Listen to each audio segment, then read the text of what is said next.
What we're looking at here is a raised foundation floor framing system. We've got the concrete foundation and the floor joist. Now, every once in a while, you are going to need to make a repair to a floor joist. And one of the problems you will encounter is that the existing floor joist might be a little smaller than the new floor joist you install. And this is common.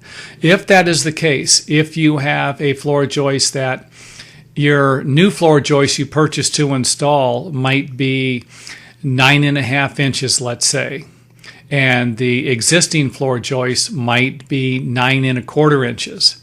If that's the case, then you will need to rip the floor joists down so that you can install them, get them into the proper position. Now keep in mind that most of the lumber used to build homes, and it's always been this way for a long time, at least every home I built or worked on, the lumber is a little moist. It's wetter than drier lumber, and you can actually get kiln dried lumber. And this would be lumber that would be a little drier. You might have to pay a little more for it, but this lumber is not going to shrink as much.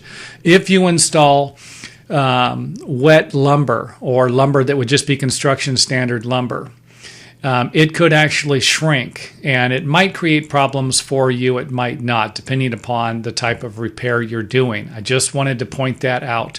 You can get dry lumber or drier lumber, and this might be better for you to make any types of repairs so that you don't have to worry about it shrinking, because it's kind of like putting something new against something old, and the old lumber is shrank as far as it's going to. I would imagine, and the new lumber hasn't. So I hope that makes sense.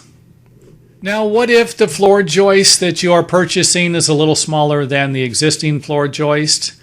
If this is the case, install the floor joist and then put some type of a shim underneath the floor joist to make it nice and tight with the top. I don't think it's going to benefit you to have a situation like this where the joist sits down, especially if you're going to put a load-bearing wall or a concentrated load, like install a post somewhere that would be sitting down, and then this would be transferring the weight. I think you're going to want to have everything nice and tight, which is what this would give you. If this was a concentrated load or a load-bearing wall sitting on this wall, it's going to transfer to both of the joist equally and then down to the shim. Everything's going to be nice and tight down to the foundation.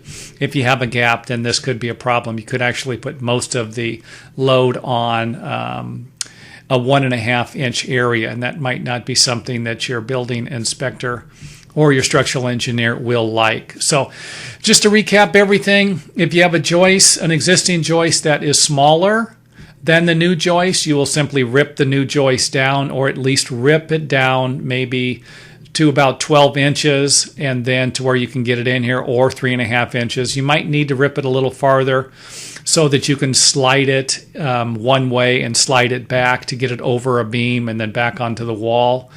And if you have a floor joist that the new floor joist is too small, then you might need to put a shim underneath it in order to tighten everything up. But these are not easy repairs, because sometimes you're going to run into sagging floor joist.